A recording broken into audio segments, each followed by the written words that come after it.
मैंने welcome to my YouTube channel. आज आमे भाषा और व्याकरण रही जाइथिबा अवशिष्ट क्वेश्चन को आलोचना करिबा।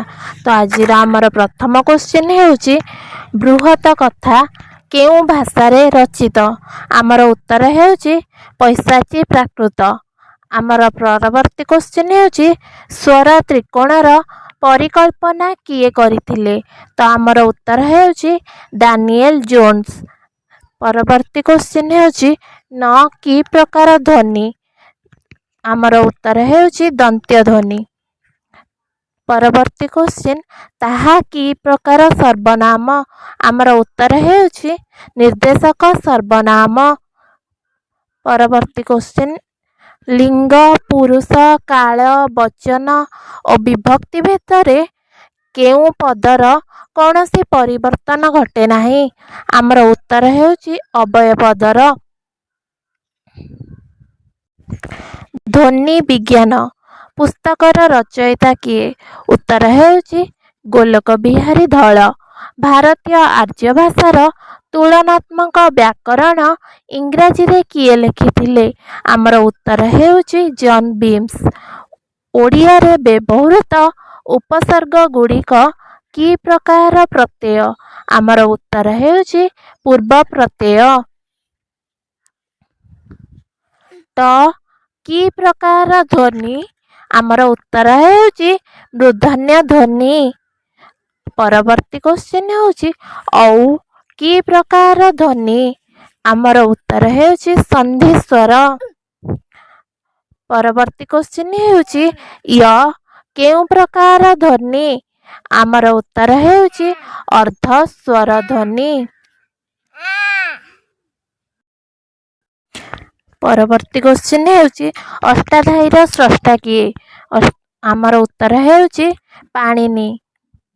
परवर्ती 53 नंबर क्वेश्चन हेउची अष्टाध्यायी व्याकरण सूत्र गुड़ी को कौन कुहा जाए। उत्तर हेउची पाणिनि सूत्र। 54 नंबर क्वेश्चन हेउची स्वर भक्ति काहाको कुहा जाए। उत्तर हेउची मध्य स्वरागम को स्वर भक्ति कुहा जाए। आउटलाइन ऑफ इंडियन फिलोसॉफी काहार रचना। उत्तर हेउची जॉन बीम्स। परवर्ती क्वेश्चन हेउची चाबी मूलतः केउ भाषारू आसी अछि। आमर उत्तर हेउची पोर्तुगीज भाषारू। परवर्ती क्वेश्चन हेउची ओडिया रे केतोटी उपसर्ग अछि। तो आमर उत्तर हेउची 20टी उपसर्ग अछि। परवर्ती क्वेश्चन हेउची चलु करिबा रूढ़ीर अर्थ कौन। आमर उत्तर हेउची आत्मसात करिबा।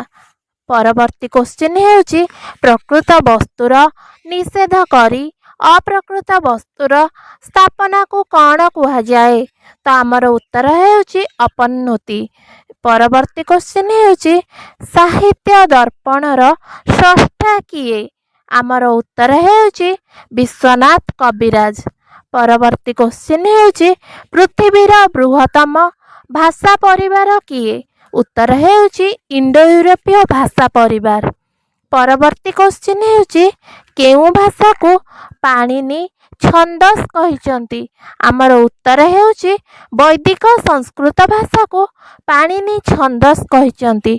परवर्ती क्वेश्चन हेउची नेत कि धरणर शब्द। आमर उत्तर हेउची द्राविड़ शब्द।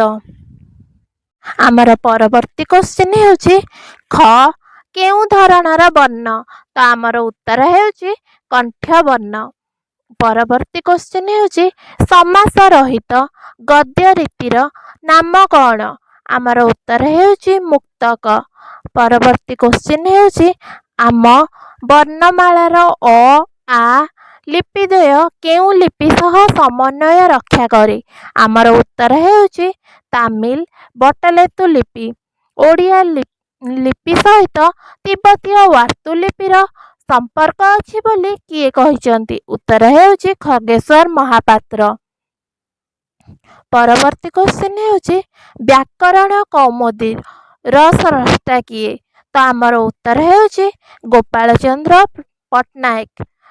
परवर्ती क्वेश्चन हेउची ओडिया भाषा रे केतोटी मौलिक स्वर ध्वनि अछि। तो आमर उत्तर हेउची 6टी। ପରବର୍ତ୍ତୀ କ୍ୱେଶ୍ଚିନ୍ ବା 70 ନମ୍ବର କ୍ୱେଶ୍ଚିନ୍ ହେଉଛି ସ୍ୱରାଘାତ କେତେ ପ୍ରକାର?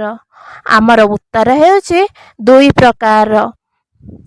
ପରବର୍ତ୍ତୀ କ୍ୱେଶ୍ଚିନ୍ ହେଉଛି ମୁକ୍ତ ଅକ୍ଷର ଶେଷରେ କେଉଁ ଧ୍ୱନି ଥାଏ? ଆମର ଉତ୍ତର ହେଉଛି ସ୍ୱର ଧ୍ୱନି। ପରବର୍ତ୍ତୀ କ୍ୱେଶ୍ଚିନ୍ ହେଉଛି ଏକ ବା ଏକାଧିକ ବର୍ଣ୍ଣ ମିଳିତ ହୋଇ କୌଣସି ଅର୍ଥ ପ୍ରକାଶ କରୁଥିଲେ ତାହାକୁ କ'ଣ କୁହାଯାଏ? ଆମର ଉତ୍ତର ହେଉଛି ଶବ୍ଦ କୁହାଯାଏ। ତୁଳନାତ୍ମକ ଭାଷା ବିଜ୍ଞାନର ଜନକ କିଏ? ତ ଆମର ଉତ୍ତର ହେଉଛି ୱିଲିୟମ୍ ଭମିହମ୍ବୋଲ୍ଟ। ପରବର୍ତ୍ତୀ କ୍ୱେଶ୍ଚିନ୍ ହେଉଛି ମଣିଷର ଭାଷା ଗ୍ରନ୍ଥର ସ୍ରଷ୍ଟା କିଏ? ଆମର ଉତ୍ତର ହେଉଛି ଗୋଲକ ବିହାରୀ ଧଳ।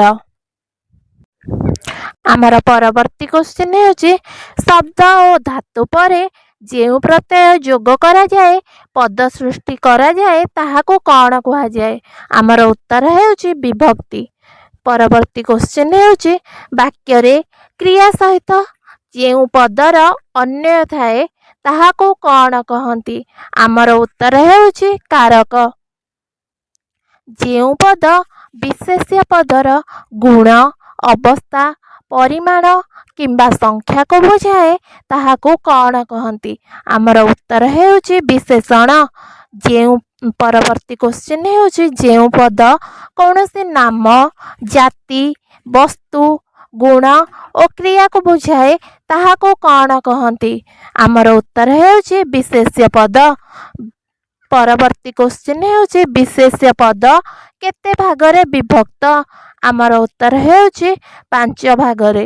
ସେଗୁଡ଼ିକ କ'ଣ କ'ଣ? ନା ବ୍ୟକ୍ତିବାଚକ, ଜାତିବାଚକ, ବସ୍ତୁବାଚକ, ଗୁଣବାଚକ ଏବଂ କ୍ରିୟାବାଚକ। ଆଜିର ଆମର ଶେଷ କ୍ୱେଶ୍ଚିନ୍ ହେଉଛି ଶବ୍ଦ ସହିତ ଯେଉଁ ପ୍ରତ୍ୟୟ ଯୋଗ କରାଯାଇ ନୂତନ ଶବ୍ଦ ଗଠନ କରାଯାଏ ତାହାକୁ କ'ଣ କହନ୍ତି? ଆମର ଉତ୍ତର ହେଉଛି ତଦ୍ଧିତ।